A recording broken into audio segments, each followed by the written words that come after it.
धन्यवाद प्रभु को, सभी भक्तों को धन्यवाद कीर्तन में भाग लेने के लिए। तो अभी हम लोग मंगलाचरण करते हैं। ओम अज्ञानतिमिरान्धस्य ज्ञानाञ्जन शलाकया चक्षुन्मीलितं येन तस्मै श्री गुरुवे नमः। श्री चैतन्य मनोभीष्टं स्थापितं येन भूतले स्वयं रूप कदा मह्यं ददाति स्वपदान्तिकं।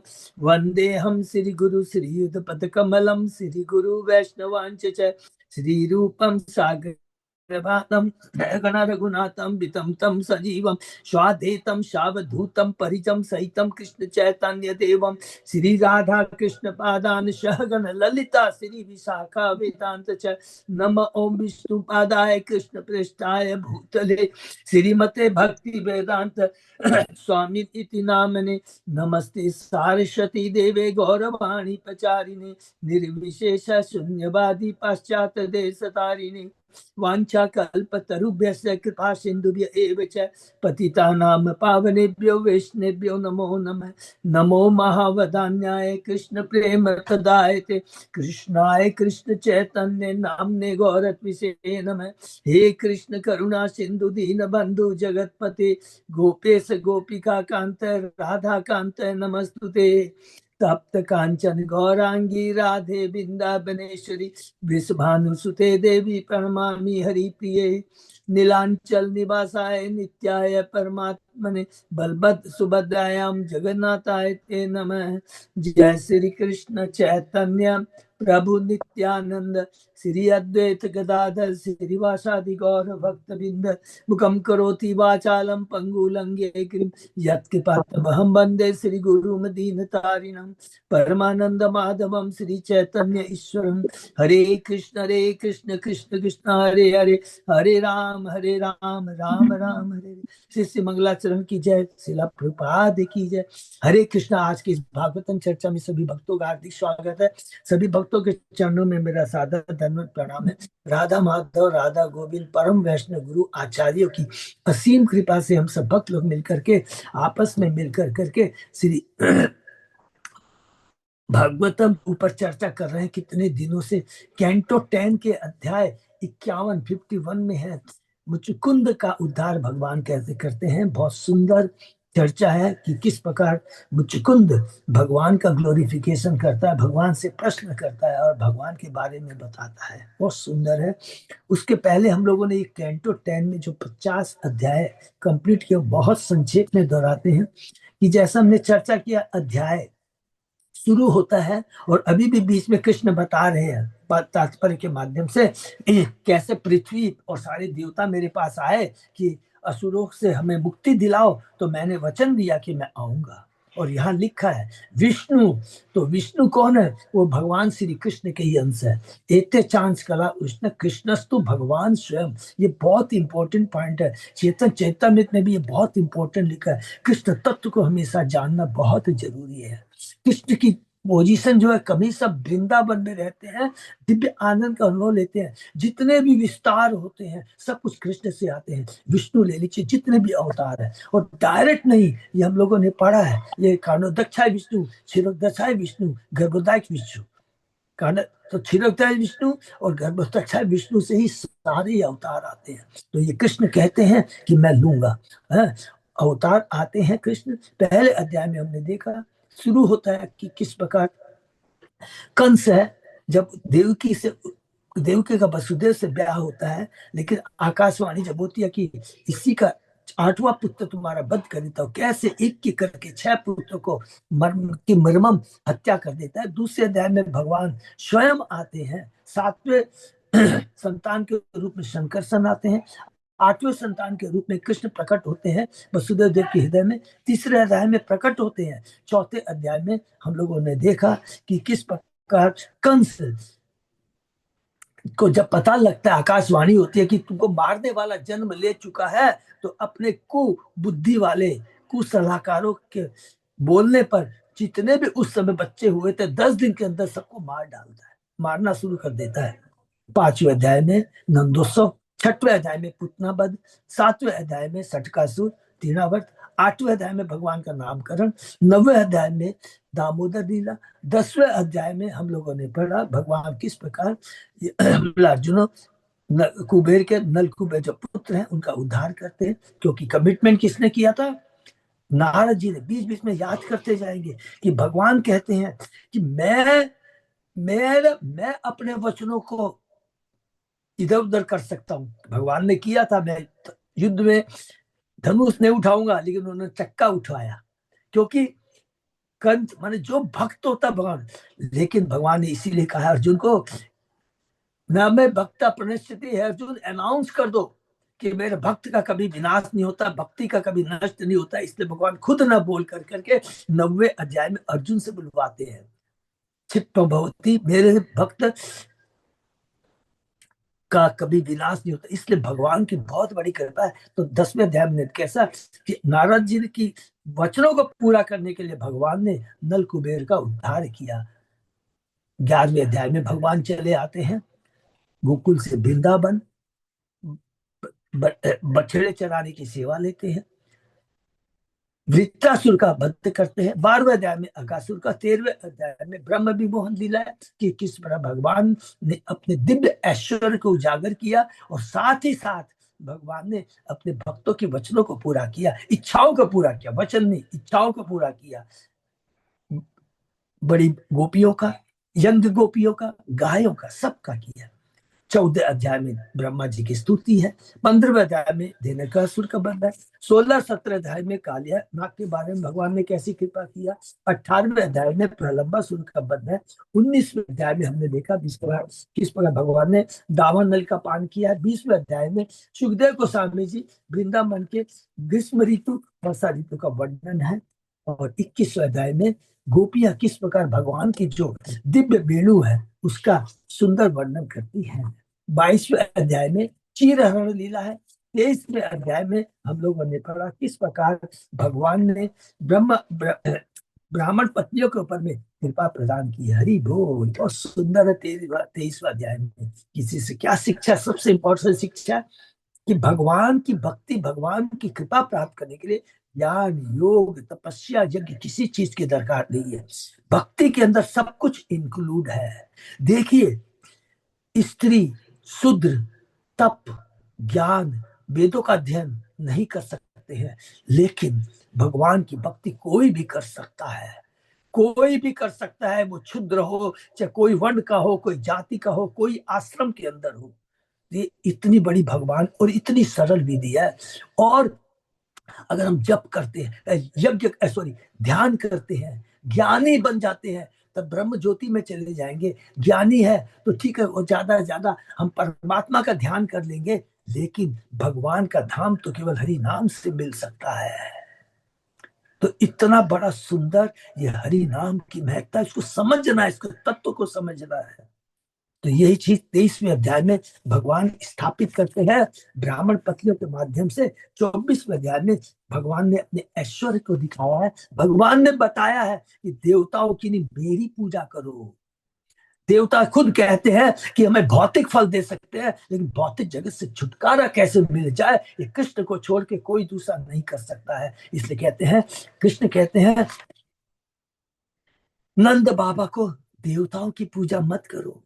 और अंत में भगवान भी ब्रह्मा को क्या बोलते हैं, सॉरी इंद्र को क्या बोलते हैं, अरे तुम अपने ऐश्वर्य में आकर मुझे भूल गया था। मैं चाहता था तेरे मन में ये जो कलुषित चेतना आ गई है कि मैं करता हूं, मैंने इस तेरी गलत भावना को सुधारने के लिए तेरे पर कृपा की है, तेरे को दंड दिया है। मेरा दंड है तेरे कल्याण के लिए है। ये कहते हैं एकदम भगवान 27वें अध्याय के अंदर। भगवान ने बताया देवताओं की नहीं, भगवान की पूजा होना चाहिए। और उसके बाद में भगवान ने अपना ऐश्वर्य दिखाया, चुटकी अंगुली से गोवर्धन पर्वत को उठाया।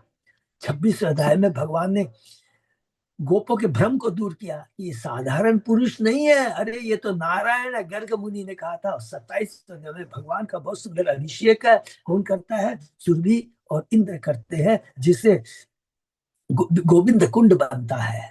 28वें अध्याय में हमने देखा कैसे भगवान अपने पिता को वरुण लोक से वापस लाते हैं। 29 से लेकर 33 अध्याय तक हम लोगों ने देखा पूरा का पूरा जो हृदय है, जो पूरा भागवतम का हार्ट है, जिसमें दिव्य शिक्षा है कि भगवान अपने को सरेंडर करते हैं कि मेरे 10वें अध्याय में तो भगवान गीता में बड़े बड़े अपने ऐश्वर्य के बारे में बताते हैं, सब कुछ बताते हैं, लेकिन भक्त के सामने आके अहम भक्त पराधीन, हे ब्रह्मा के जीवन काल में भी हे गोपियों तुम्हारे ऋण को मैं नहीं चुका सकता।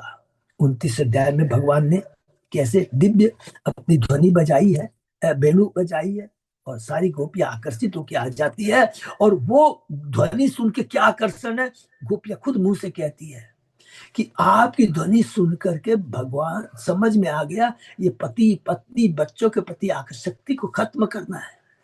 हे कृष्ण तुमने ही कहा सर्वधर्मान परित्यज्य मामेकम शरणम व्रत, हमने वही किया है। भगवान के पास कोई जवाब नहीं है। 30वें अध्याय में भगवान ओझल हो जाते हैं क्योंकि गोपियों में थोड़ा सा घमंड आता है। 31वें अध्याय में गोपियों के विरह गीत है, और 32वें अध्याय में भगवान वापस आते हैं, और 33वें अध्याय में भगवान रास लीला करते हैं। हरि बोल।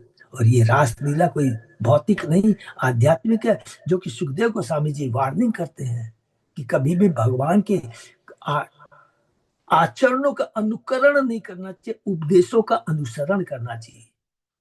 उसके बाद में हम लोग ने देखा 34वें अध्याय के अंदर में भगवान कैसे शंखचूड़ से गोपियों की रक्षा करते हैं, और जो नाग है नाग से नंद बाबा की करते हैं। 35वें अध्याय के अंदर में गोपियों द्वारा कृष्ण का जो गायन है, जब भगवान कृष्ण चले जाते हैं दिन के समय भी, तो बछड़े नहीं गाय को चराने के लिए दूर चले जाते हैं, तो उस समय वो अपने मनोभाव को व्यक्त करती है। 36वें अध्याय में हमने पढ़ा श्याम कुंड राधा कुंड का कैसे प्रकट होता है। अरिष्टासुर क्या बन के आता है, बैल के रूप में आता है, उसका उद्धार करते हैं। और लास्ट वो वृंदावन की लीला 37 अध्याय में भगवान केशी तथा व्योमासुर का वध करके करते हैं।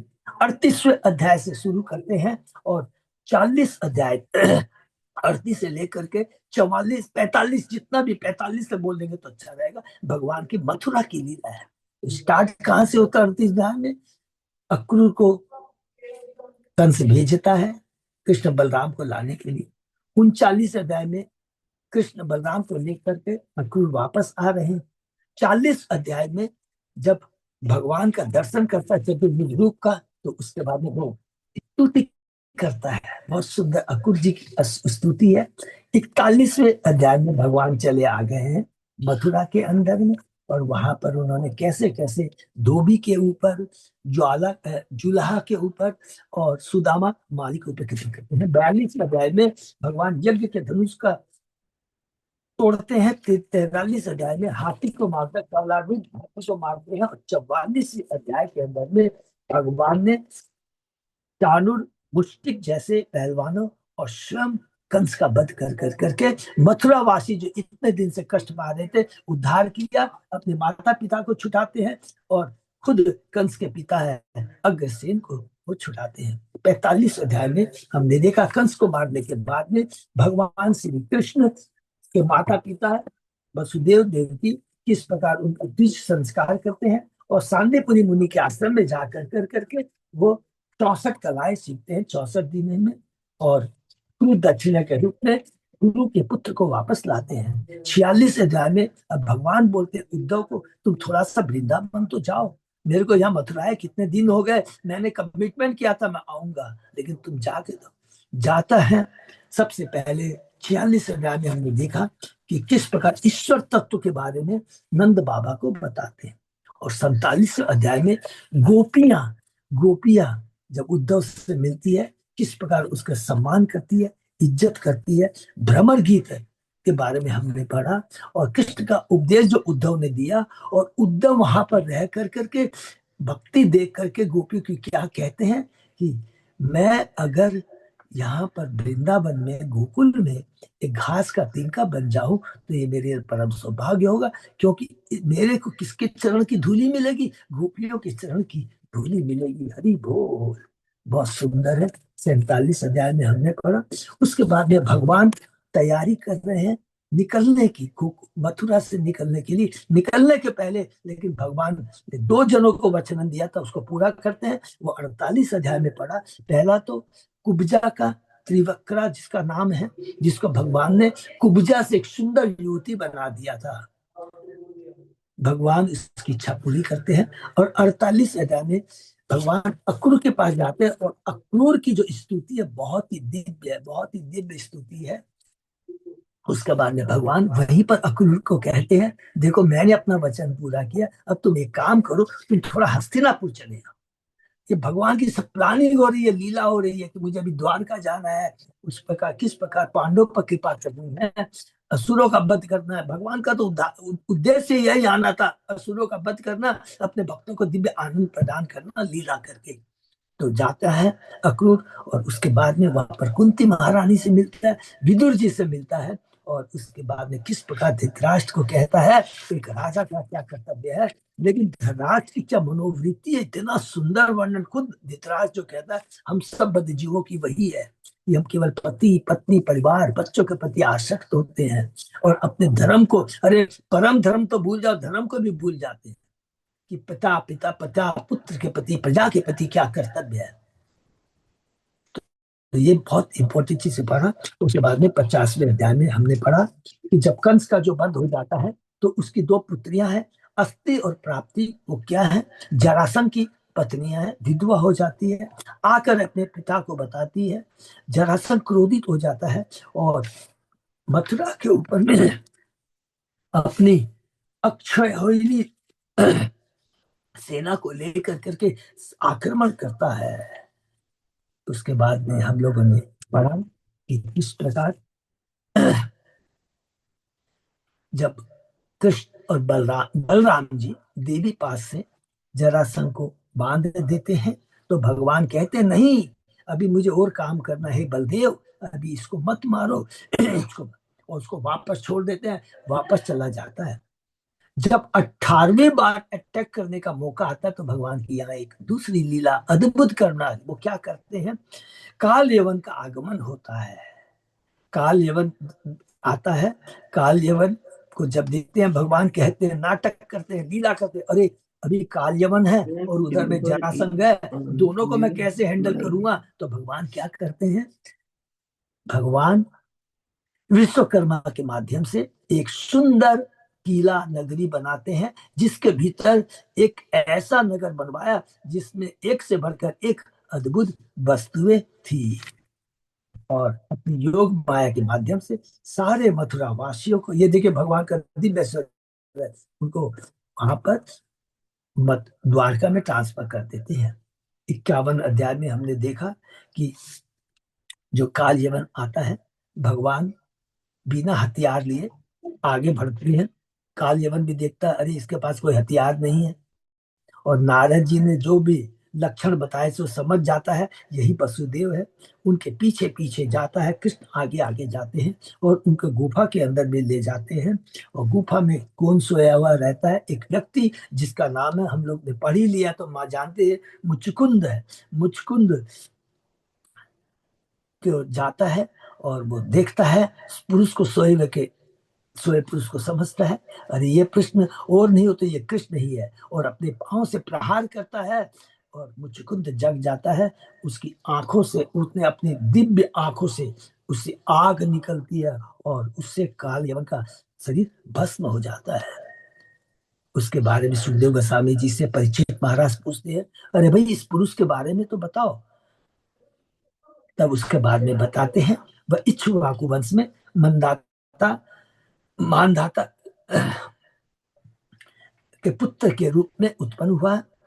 उसने देवताओं की असुरों की रक्षा की थी, एवं वरदान में इंद्र ने कहा कि तुम मुझसे कुछ मांगो।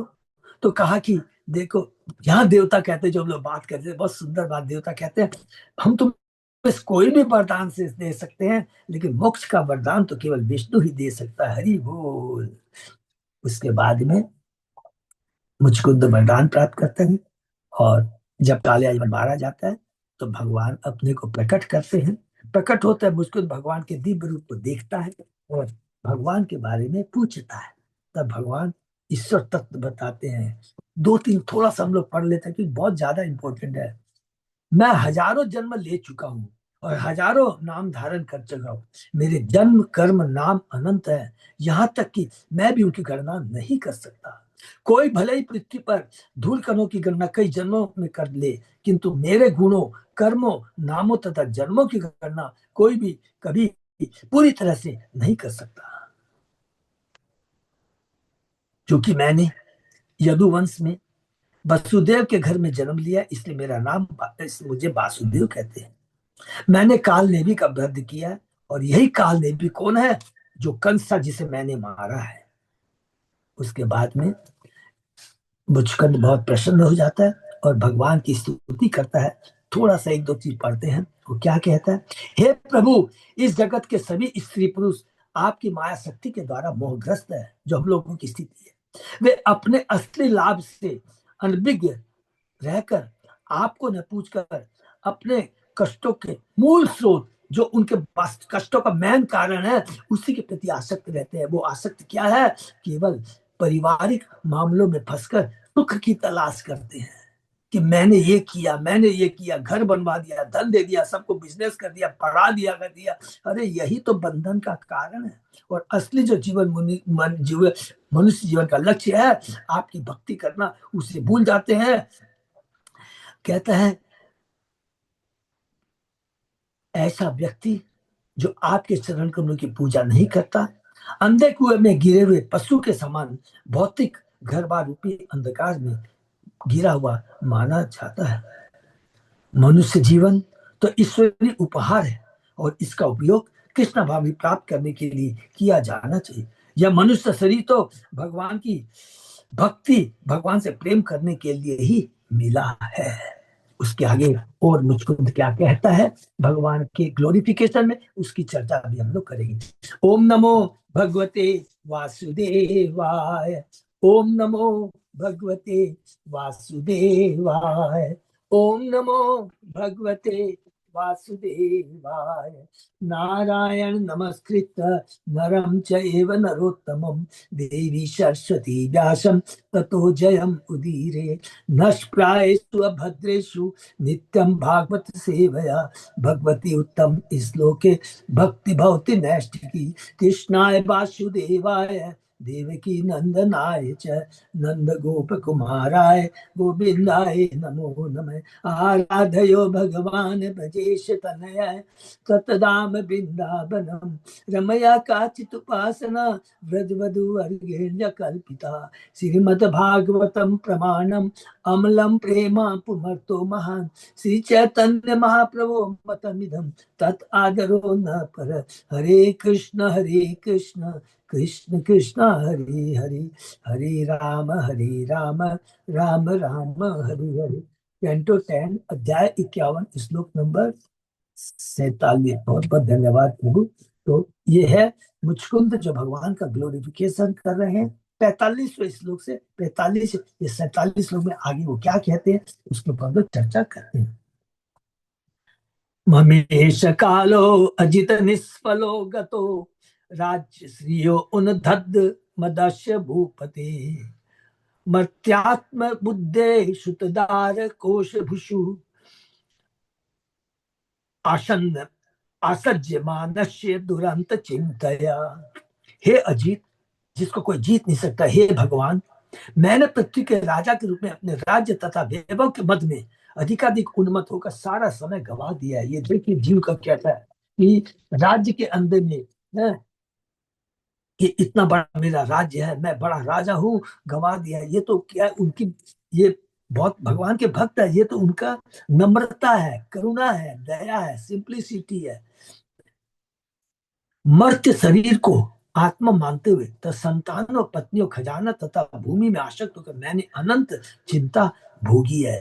अर्थात कितना सुंदर कह रहे हैं कि जो हम सोच रहे हैं, भोग रहे हैं, ये हम शरीर जो कह रहे हैं हम बहुत आनंद पा रहे हैं, वास्तव में हम अपना गड्ढा खुद खोद कर रहे हैं। खुद गड्ढा का मतलब पापों का गड्ढा, कष्ट का गड्ढा। पापों का नहीं बोलेंगे, कष्ट का गड्ढा हम लोग खुद खोद रहे हैं। अरे यही चीज आसक्ति है जो हमारे बंधन का कारण है। वो बार बार हमें जन्म मृत्यु व्याध आदि के चक्र में घुमाता रहेगा। तो बार बार शिक्षा क्या है, ये बार बार याद करेंगे, कर्तव्य निभाना है, उस कर्तव्य के प्रति आसक्त नहीं होना है। तो इसमें गीता में भगवान ने कहा है अकर्म। अकर्म का मतलब क्या हुआ? आध्यात्मिक उसके अर्थ क्या हुआ, जो कर्म करके भी उसका फल तुमको नहीं लगता है, तो कर्म करने के बाद भी ये माना जाएगा कि तुमने कोई भौतिक कर्म नहीं किए। जो भौतिक कर्म अगर हम नहीं करते हैं, आध्यात्मिक कर्म करते हैं, वो अकर्म ही है, अर्थात जिसका फल हमें भोगना नहीं पड़ेगा। तो यही जीवन का लक्ष्य है। पिछले श्लोक में मूल्यवान मनुष्य जीवन को संसारी कार्यों में व्यर्थ गंवाने वालों की निंदा करने के बाद मुचुकुंद अब यह स्वीकार करता है कि वह स्वयं इसी श्रेणी में आता है।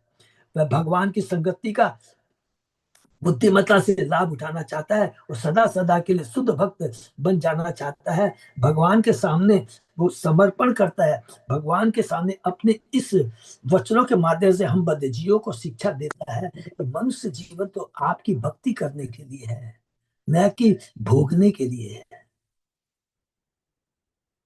कलेवरेस्मिन् गुड्य सन्निभे निरुद्धमानो नरदेव इत्यहम् ऋते रतोइवास्व पदाति अनिकपे गाम पर्यटन त्वा अगणयन सुदुर्मद। अत्यंत गर्वित होकर मैंने अपने को शरीर मान लिया था, जो घड़े या दीवार जैसी भौतिक वस्तु है। अपने को मनुष्य में देवता समझकर मैंने अपने सारथियों, हाथियों, अश्वरोहियों, पैदल सैनिकों तथा सेनापतियों से गिरकर और अपने प्रवंचित गर्व के कारण आपकी अवमानना करते हुए पृथ्वी का पर्यटन किया। मैंने आपको भुला कर करके ये जो भी नश्वर चीजें हैं, चाहे वो सारथी हो, चाहे हाथी हो, अश्वरोही हो, पैदल सैनिक तथा सेनापति से गिरकर मैंने अपने को गर्वित महसूस किया, जबकि ये जितने भी हाथी हैं, सारथी हैं, पति पत्नी है, अश्वारोही है, सब कुछ क्या है, सब नश्वर है। इनके संग संबंध नश्वर है। इनसे जो हम सेवा प्राप्त करते हैं, सब नश्वर है, बंधन का कारण है। प्रमत्तम उच्चे इति कृत्य चिंतया प्रवृद्ध लोभम विषयेषु लालसम तम प्रमत्त सहसा भी पद्य से ले लिहानु अहि एव आखुम अंतक। करणी के विचारों में लीन, अत्यंत लोभी तथा इंद्रिय भोग से संप्रसन्न रहने वाले मनुष्य की सदा सतर्क रहने वाले आपसे अचानक मुठभेड़ होती है। जैसे भूखा सांप चूहे के आगे अपने विषैले दांतों को चाटता, उसी आप उसके समक्ष मृत्यु के रूप में प्रकट होते हैं। हरि वो सब कुछ है, जो भी ऐश्वर्य है, लेकिन अंतिम में भगवान काल रूपी के रूप में एक काल के रूप में आते, मृत्यु के रूप में प्रकट होते हैं। हमें यहाँ पर प्रमथम तथा अप्रमथ शब्दों के अंतर पर ध्यान देना होगा। जो लोग भौतिक जगत का शोषण करना चाहते हैं, वे प्रमथ है, ठगे हुए, मोहग्रस्त, इच्छा से मदग्ध, किंतु भगवान अप्रमथ है, सतर्क, गंभीर तथा मोह रहित। ये तीन सब बहुत इंपॉर्टेंट। हम भौतिक जगत में रह कर करके हमें आसक्त नहीं होना, अंधा नहीं बनना, प्रमत नहीं होता, नशे में नहीं होना है, अप्रमत रहता, अर्थात सतर्क रहना है। माया बहुत प्रबल है, गंभीर रहना है, कोई चीज के प्रति आसक्ति नहीं रखनी है। गंभीरता का मतलब क्या होगा, अपने कर्तव्य को पालन करना है, अपने कर्तव्य में कि जीवन का लक्ष्य भगवान की भक्ति करना है, तथा मोह रहित, कोई भी आसक्ति नहीं रखनी है। ये तीन चीज बहुत इंपॉर्टेंट है, जो हमें भक्ति में आगे बढ़ाता है। भले ही अपनी प्रमत्ता में हम ईश्वर या उनके नियमों को न माने, किंतु ईश्वर गंभीर है और हमें अपने कर्मों के गुणों के साथ पुरस्कृत या दंडित करने से नहीं चूकते। ये बहुत इंपॉर्टेंट है। ये ईश्वर तत्व के बारे में भगवान, माँ हमेशा गंभीर रहती है। माँ ऐसा नहीं है, अरे ठीक है मेरा बेटा मेरी बहुत चाटुकारी कर रहा है, बहुत कर रहा है, तो ठीक है, तेरे को बुखार है, 4 डिग्री बुखार है, चलते हो आइसक्रीम मांग रहा तुमको दे दूं, नहीं। माँ बहुत गंभीर रहती है। माँ व्यापारी नहीं है, इसलिए भगवान भी व्यापारी नहीं है। भगवान तो हमारे शाश्वत माता पिता है। भगवान वही चीज करते हैं जो हमारे लिए लाभकारी होता है, भौतिक लाभ नहीं, कि किस प्रकार मेरा जीव, मेरी आत्मा मेरे पास लौट कर आ जाए। ये भगवान का लक्ष्य रहता है, यही भगवान चाहते हैं। पुरा रते परिष्कृते चरन् मतं गजेवा नरदेव संहित स एव काले दुरत्यजेन ते कलेवरोवित कृमि भस्म संहित। जो शरीर पहले भयानक हाथियों या सोने के सजाए हुए रथों पर सवार होता है और राजा के नाम से जाना जाता है, वही बाद में आपकी अजय काल शक्ति से मल कृमि या भस्म कहलाता हो। हरि कृष्णा, इतना सुंदर, देखिए रोंगटे खड़े हो जाए।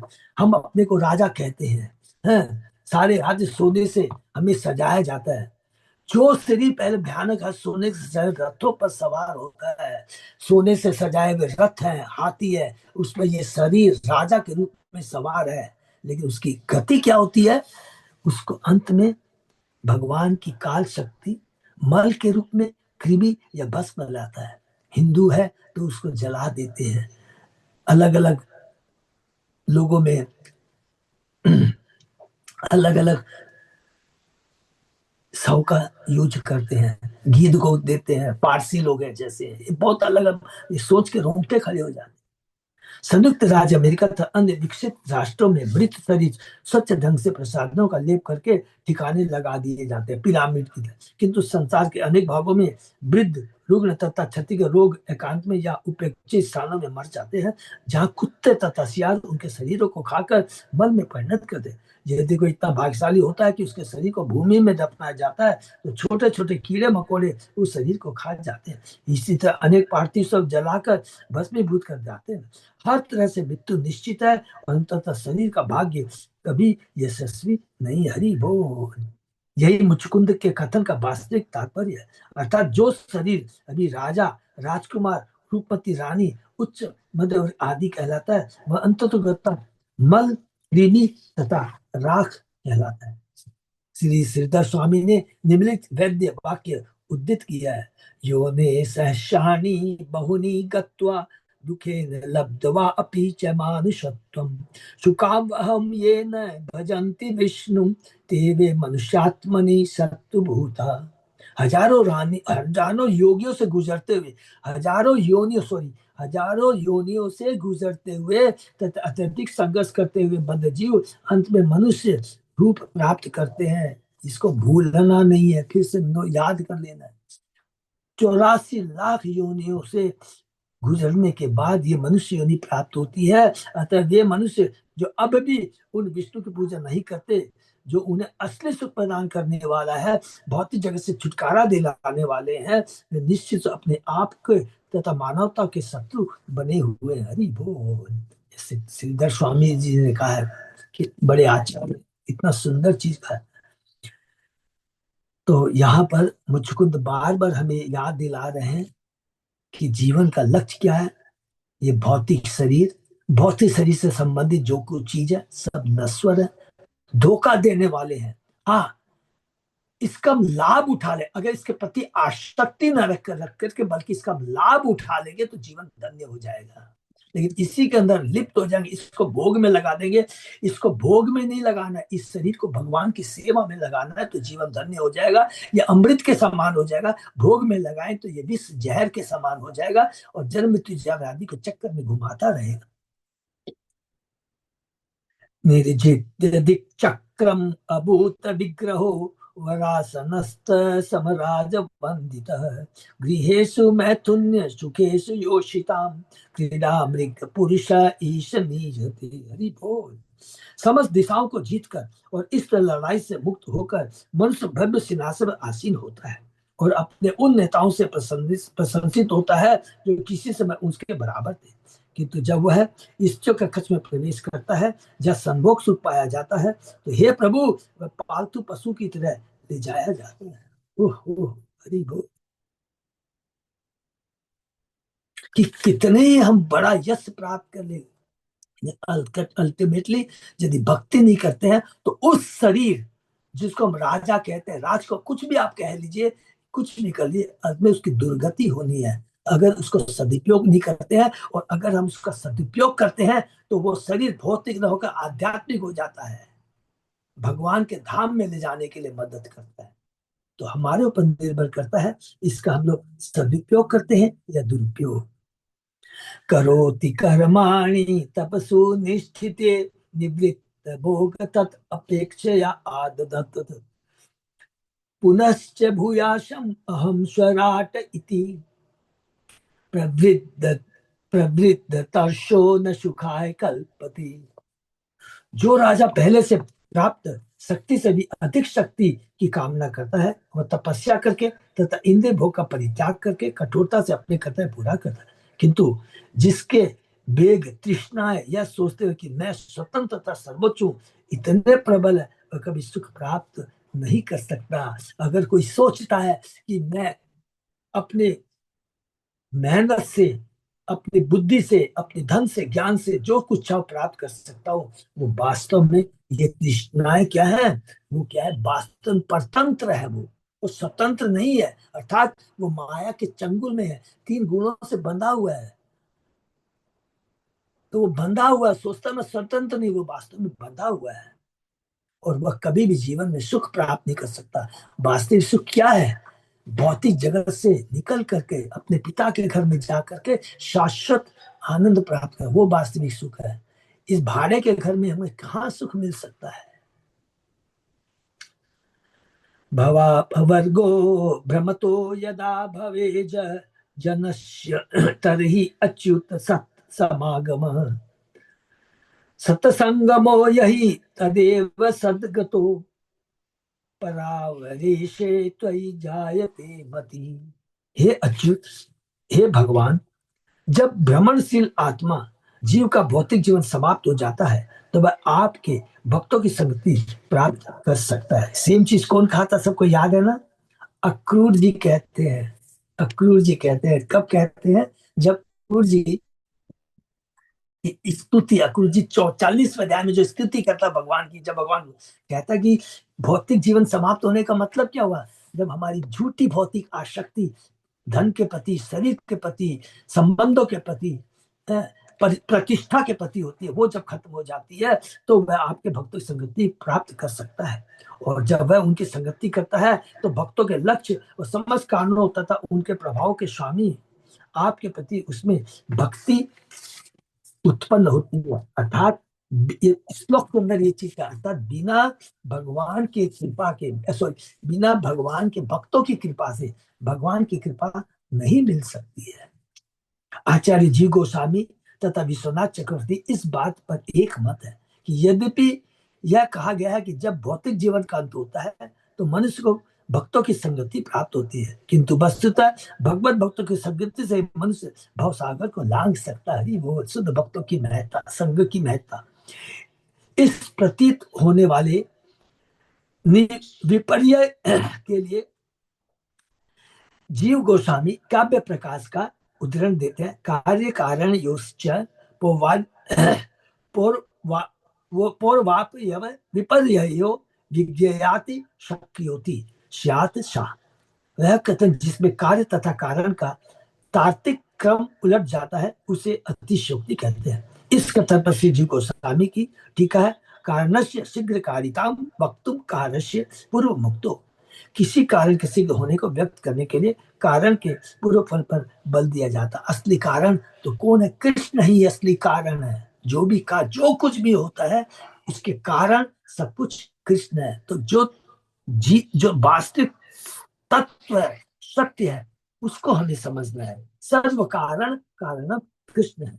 इस संदर्भ में श्री विश्वनाथ इंगित करते हैं कि भगवत भक्तों की कृपा को संगति से कृष्ण भाव होने का हमारा संकल्प संभव बनता है। हमारा संकल्प अगर भौतिक जगत से छुटकारा पाते हैं, भगवान की कृपा चाहते हैं, कृष्ण भावनावित होना चाहते हैं, तो भगवत भक्तों की संगति बहुत जरूरी है। और आचार्यगण श्री जीव गोस्वामी से सहमत है कि इस श्लोक में अतिशयोक्ति है। मन्ये ममानुग्रह ईशते कृतो राज्यानुबंधा बंधापगमो यदृक्षया यः प्रार्थयते साधु भी एक चर्यया वनम विविक्षद भी अखंड भूमि पे। हे प्रभु, मैं सोचता हूँ कि आपने मुझ पर कृपा की है क्योंकि मेरे साम्राज्य के प्रति मेरी आसक्ति अपने आप समाप्त हो गई है। आपका दर्शन जो हो गया, ऐसी मुक्ति स्वतंत्रता के लिए विशाल साम्राज्य के साधु शासकों द्वारा प्रार्थना की जाती है, जो एकांत जीवन बिताने के लिए जंगल में जाना चाहते हैं। बड़े बड़े योगी ध्यानी चाहते हैं कि स्वतंत्र होने का, लेकिन ज्ञान ध्यान से कुछ नहीं है। एकमात्र केवल आपकी भक्ति से ही ये चीज संभव है। न कामये न कामये अन्यम तव पाद सेवनात् अकिंचन प्रार्थितमात् वरम विभो आराध्य कताम ही अपवर्गदम हरे वृणीत आर्यो वरमात्म बंधनम। हे सर्वशक्तिमान, मैं आपके चरण कमलों की सेवा के अतिरिक्त और किसी वर की कामना नहीं करता, क्योंकि यह वर उन लोगों के द्वारा उत्साहपूर्वक चाहा जाता है जो भौतिक कामनाओं से मुक्त है। हरि बोल। हे क्या वर कि आपके चरणों की सेवा कर सकूं, यही मुझे वर चाहिए। और वो वर कौन मान सकता है? जिसकी चेतना शुद्ध है, कलुषित नहीं है। अर्थात कलुषित नहीं है चेतना का मतलब क्या? जिनकी कोई भौतिक इच्छा नहीं है, भौतिक कामनाओं से वो मुक्त है, भौतिक कामनाओं से बंधा हुआ नहीं है, वही आपके चरणों की सेवा की कामना कर सकता है। हरि बोल। भगवान ने मुझको तो मुंह मांगा वर दिया, किंतु वे केवल भगवान की कामना कर रहे थे। यह शुद्ध कृष्ण भावनामृत है। हरि बोल। तस्मात् विसिज्य आशीष ईश सर्वतो रज तम गुणानुबंधना निरंजनम निर्गुणम अद्वयम परम त्वाम ज्ञाप्ति मात्रम पुरुषम प्रजामि हम। इसलिए हे प्रभु, उन समस्त भौतिक इच्छाओं को त्याग कर जो रजो तमो तथा सतो गुण से बंध है, मैं शरण लेने के लिए आप भगवान से प्रार्थना कर रहा हूँ। आप सांसारिक उपाधियों से प्रच्छन्न नहीं है, प्रत्युत आप शुद्ध ज्ञान से पूर्ण तथा भौतिक गुणों से परे पर ब्रह्म है। हरि बोल। एकमात्र भगवान ही है, क्योंकि भगवान ही जो हम खुद बंधा हुए हैं। हम न तो खुद को बंधन से छुड़ा सकते हैं, न दूसरों को बंधन से छुड़ा सकते हैं। इससे सबसे पहले हमें ये तीन गुण जो बांध रखे हैं, रजो तमो गुण है, इससे मुझे निकलना होगा। और इन तीन गुणों से छुटकारा केवल भगवान के शुद्ध भक्त भगवान की भक्ति के माध्यम से ही संभव है, क्योंकि भगवान निर्गुण है। ये बहुत इंपॉर्टेंट है। तीन गुणों से ऊपर है, वो बंधे हुए नहीं है। भगवान का भक्त तीन गुणों से ऊपर है, वो बंधा हुआ नहीं है। हमारे गुरु महाराज तीन गुणों से ऊपर है, तो उनकी संगति, उनकी शरण बहुत जरूरी है। यहाँ निर्गुणम सब्सिडी करके भगवान का अस्तित्व प्रकृति के गुणों से परे, तीन गुणों से परे है। कोई यह तर्क कर सकता है कि कृष्ण का शरीर तो भौतिक प्रकृति से बना है, किंतु यहाँ पर अद्वैत शब्द इस तर्क का खंडन करता है। कृष्ण के अस्तित्व में द्वैत नहीं है। ऐसा नहीं कि उनका शरीर भौतिक है, आत्मा तो आध्यात्मिक है। अरे कृष्ण का तो शरीर आध्यात्मिक है, सब कुछ आध्यात्मिक है, उसमें कोई कंफ्यूजन नहीं है। आध्यात्मिक जगत में द्वैत है ही नहीं। सुख दुख, लाभ हानि, जय पराजय कुछ नहीं है। ये सब भौतिक जगत में ही है। उनका नित्य आध्यात्मिक शरीर ही कृष्ण है, और कृष्ण ईश्वर है। हरि बोल। चिरमिहि वृजनार्थ तप्यमानो अनुतापे अवितृष शत अमृतो अलब्ध शांति कथंचित शरणत समुपेत त्वं पदाम दाबजम परा आत्मन अभयम ऋतम अशोकम पाहि मा आप आपन मीशा। इतने दीर्घ काल से मैं इस जगत में कष्टों से पीड़ित होता रहा हूँ और शोक से जलता रहा हूँ। मेरे 6 शत्रु कभी भी तृप्त नहीं होते, मुझे शांति नहीं मिल पाती। काम क्रोध लोभ मोह मद मस। अतः हे शरणागता, हे शरणदाता, हे परमात्मा मेरी रक्षा करें। हे प्रभु, सौभाग्य से इतने संकट के बीच में आपके चरण को तक पहुंचा हूँ, जो सत्य रूप है और जो निर्भय तथा शोक रहित बनाने वाले हैं। कि भगवान ही हमें जो भगवान के ऊपर निर्भर हो जाता है वो निर्भय हो जाता है और वास्तविक स्वतंत्र हो जाता है, निर्भय हो जाता है, जीवन की परम लक्ष्य को प्राप्त कर सकता है, शोक रहित हो जाता है अगर जो आपके शरण में जाता है। तो इस प्रकार करने के बाद में अब भगवान कहते हैं, ये हम लोग सुनते हैं। श्री भगवान वाच सार्वभौम महाराज मती ते विमलो ऊर्जिता वरे प्रलोभितस्य अपि न कामे विहतायत।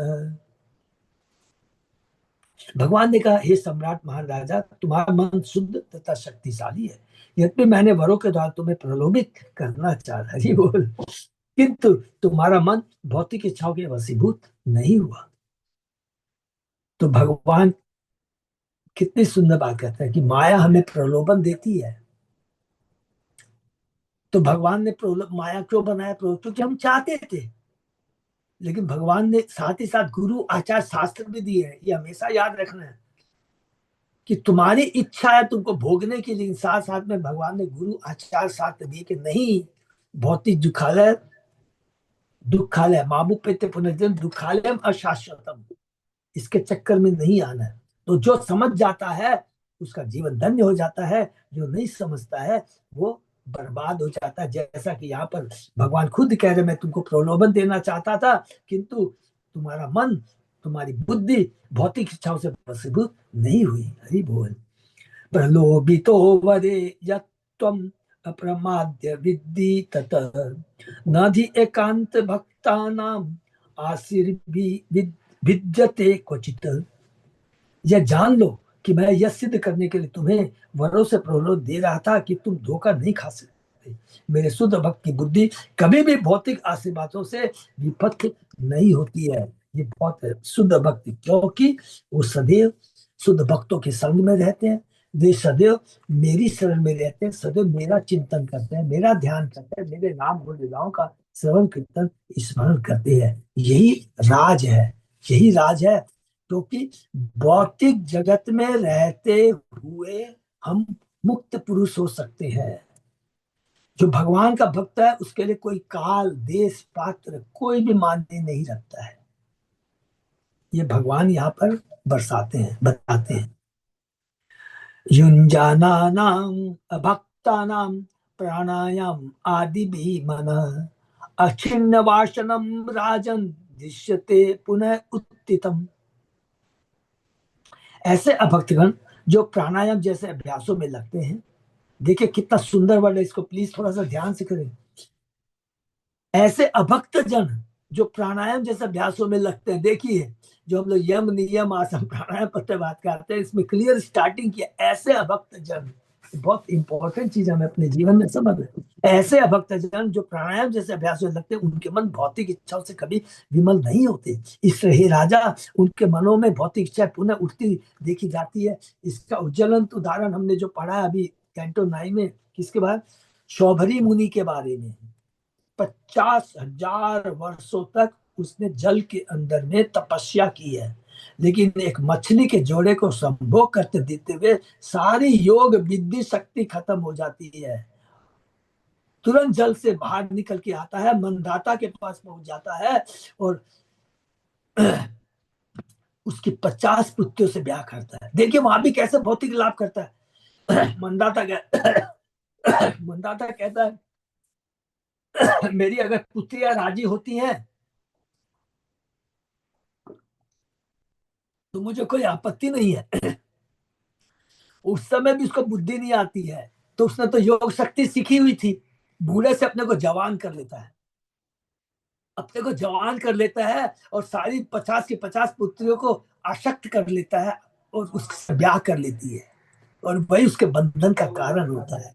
इतनी तपस्या की, इसलिए कहा अभक्तगण बिना भक्ति के ज्ञान योग ध्यान तपस्या सब क्या है?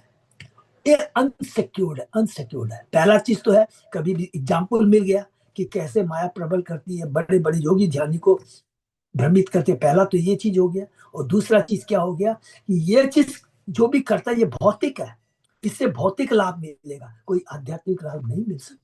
कोई बोलेगा आध्यात्मिक लाभ तो मिलता है, ब्रह्म ज्योति में भी जाता है, तो उसको भी भौतिक आसक्ति से बना हुआ आध्यात्मिक भौतिक जगत ब्रह्म ज्योति में जाता है। क्यों जाता है? पुनः वापस आना पड़ता है उसको, वो टेम्परेरी है। विचरस्व महिम कामम मयि आवेशित मानसः अस्तु एवं नित्यदा तुभ्यम भक्ति मयि अनपायिनी। अपना मन मुझ में स्थिर करके तुम इच्छा अनुसार इस पृथ्वी पर विचरण करो, मुझ में तुम्हारी ऐसी अविचल भक्ति सदैव बनी रहे। हरि बोल। जब भगवान ने कह दिया तो फिर पूछना ही क्या है?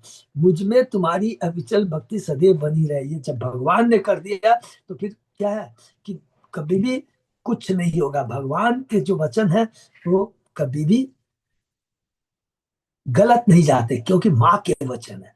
माँ अपने बच्चों को जो कहती है वो हृदय से कहती है, उसके उसकी कल्याण को पूरा ध्यान में रख के कहती है। व्यापारी नहीं है। बार बार याद आते, देवता व्यापारी है, कृष्ण माँ है, पिता है। छात्र धर्मिष्ठतो जंतुम न्यवधि मृगया आदि भी समाहित तपसा जही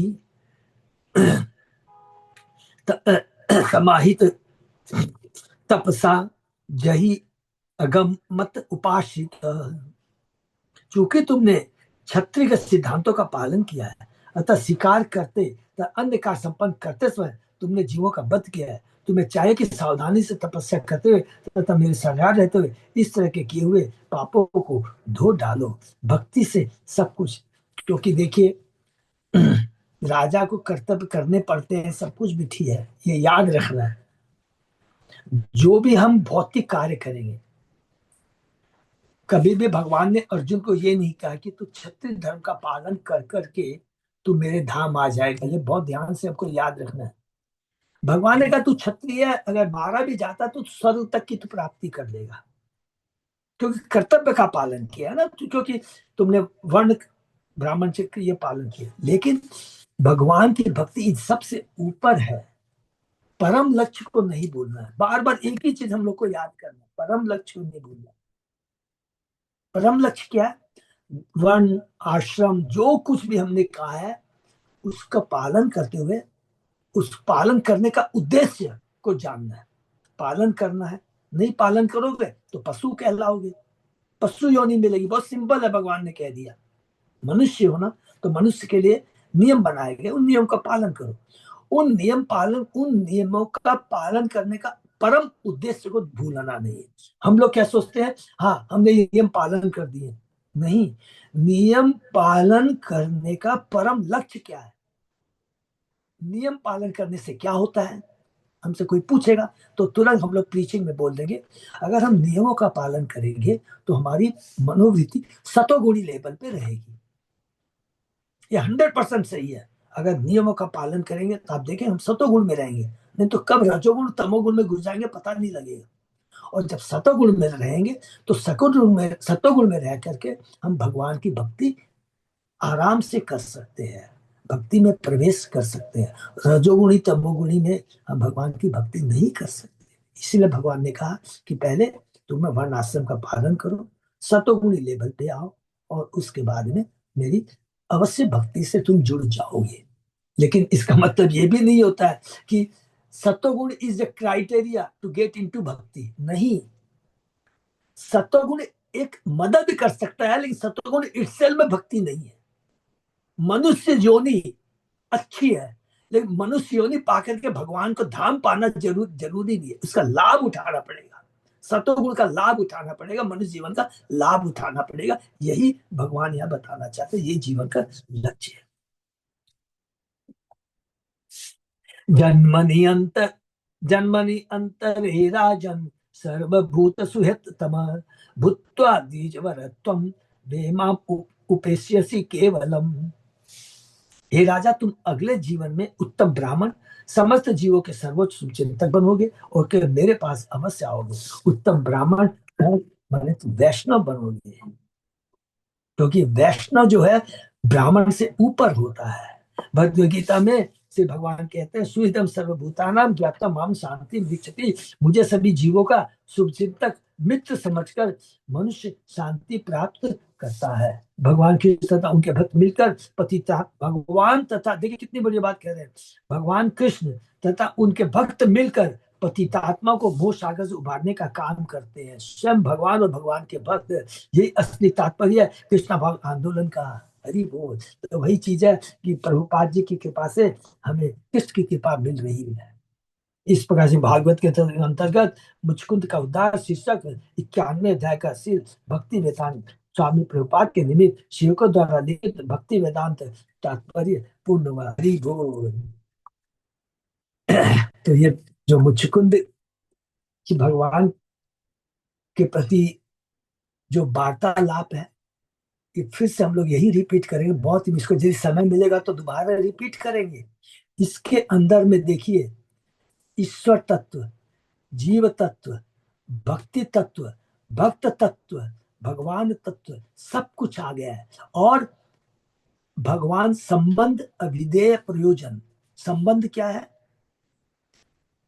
हम आत्मा भगवान का अंश है।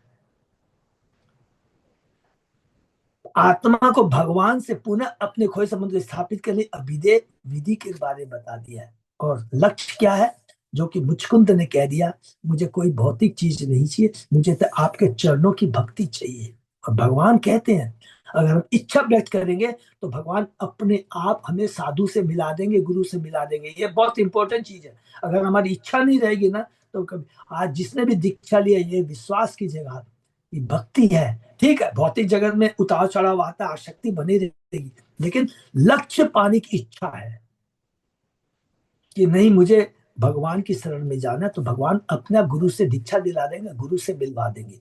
और जिस दिन गुरु मिल गया, गुरु दीक्षा हो गई, भगवान ने कहा कि इस जन्म में नहीं, जितने जन्म में, ये जो भौतिक जगत में तो माँ पिता से एक जन्म मिलता है, उसके बाद में किस किस माता पिता से के गर्भ से जन्म मिलेगा कोई नहीं जानता है। अरे मनुष्य का छोड़ दीजिए, गारंटी नहीं है कि कुत्ते बिल्ली के माता के गर्भ से जन्म मिलेगा या किससे जन्म मिलेगा। ये देखिए बहुत कटु सत्यता है। तो मनुष्य होने को बस बचा के रखना है। जरूरी नहीं हम मनुष्य तो मनुष्य के माता पिता नहीं, बहुत मनुष्य होनी बहुत डेलिकेट है। इसीलिए कहते हैं ना, जीव को कहता है तटस्थ शक्ति भगवान की बोला गया है, इस पार या उस पार। अगर इसका सदुपयोग नहीं करेंगे तो नदी में जाएंगे, ये इसीलिए इसको कहा गया है। तो बहुत संभल के रहना है। और हम लोग के तो इतनी बड़ी कृपा, भक्ति कर पा रहे हैं, गुरु से दीक्षा मिल गई है, और क्या चाहिए।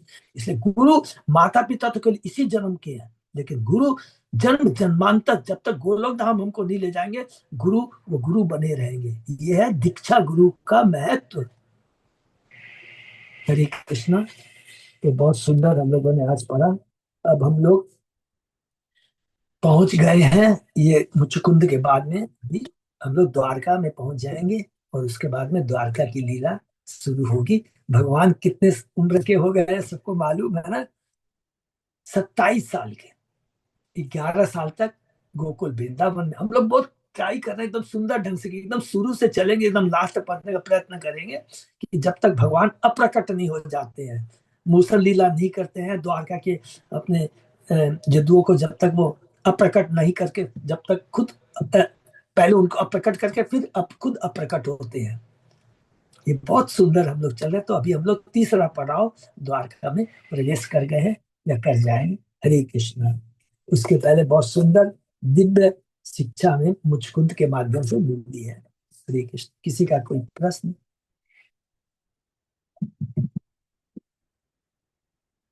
तो बहुत बहुत धन्यवाद सबको। ये हम लोग विराम देते हैं, धन्यवाद देते हैं। अच्युत जय दास प्रभु, कोई अनाउंसमेंट है प्रभु? नहीं प्रभु जी, बस दिसंबर में तो और कुछ नहीं है, बस यही है कि गीता का है, बहुत अच्छा सब लोग कर रहे हैं, और जितना ज्यादा हो सके समय। 1 महीना तो चला गया, ठीक 1 महीना चला गया। 15 नवंबर से शुरू हुआ था, और कल 15 दिसंबर खत्म हो गया है। अब पूरा 16 दिसंबर से लेकर 15 जनवरी तक बाकी है। प्लीज हम लोग जितना से ज्यादा करेंगे तो भगवान बहुत प्रसन्न होंगे। हरे कृष्ण। हरे कृष्ण प्रभु जी। हम गंगा सागर गंगा सागर लेके चलिए ना प्रभु जी। हाँ माता जी, मेरे एकदम माइंड में अच्छा वो आपने याद दिला दिया। अभी आपको बता दूं, बहुत अच्छा आपने याद दिला दिया। सुंदर गोविंद दास प्रभु का मंदिर मोस्ट प्रोबली ये अक्षय तृतीया, नहीं सॉरी, आखा तीज को क्या बोलते हैं, अक्षय तृतीया ही आखा था तीज ना? वो तो प्रभु जी मई में आती है। हाँ मई में आती है ना। तो सुनिए मेरी हाँ बात, वो बहुत। खत्म होने वाला, मतलब तैयार हो जाएगा, उसका उद्घाटन होने वाला है। अच्छा। तो मैंने अच्छा। प्रभु से प्रार्थना की कि हमारे जगन्नाथ के भक्तों को लेके जाएंगे उधर। बोला प्रभु सबसे पहले आपका नाम रहेगा, आपके ग्रुप का नाम रहेगा, हरि बोल। सारे रूम उसमें गुरु महाराज ही उद्घाटन करेंगे, पूरे विश्व से लोग अच्छा। आएंगे। ये बहुत अच्छा मंदिर बना रहे हैं, बहुत मेहनत से बना रहे हैं। ओ, मैंने विश्व से मतलब काफी जगह से आएंगे, मेरा बोलने का मतलब, क्योंकि जहाँ गुरु महाराज जाएंगे वहां तो सभी लोग जाएंगे। ठीक है, सभी बिल्कुल। तो वो हरि प्रयत्न है। बोल हरि तो बोल। वही इच्छा है, तो वही करेंगे, ठीक है ना। हरे कृष्ण। हरि। क्योंकि अभी जाएंगे ना, जो आप जो 14-15 बहुत टफ है, वो भी ना हमारे लिए कोई व्यवस्था कर पाएंगे, बहुत भीड़ रहती है, बहुत भीड़ रहती है। बहुत ज्यादा भीड़ रहती है। तो भक्तों के लिए, क्योंकि भक्त जो लोग जाते हैं वो सोचते हैं हाँ, गंगा साहब जाएंगे सारे पाप नष्ट हो जाएंगे। हमें तो भगवान की कृपा नहीं तो। है। हमारे लिए तो 365 दिन भगवान की भक्ति करनी है, ठीक है ना। तो हमारे लिए वो कोई स्पेशल जाना कोई माने ऐसी आवश्यकता नहीं है, मेरा मतलब है, ठीक है। हरे कृष्ण। हरि। सभी भक्तों का बहुत बहुत धन्यवाद। फिर आज के सत्संग विराम देते हैं, फिर कल सुबह 7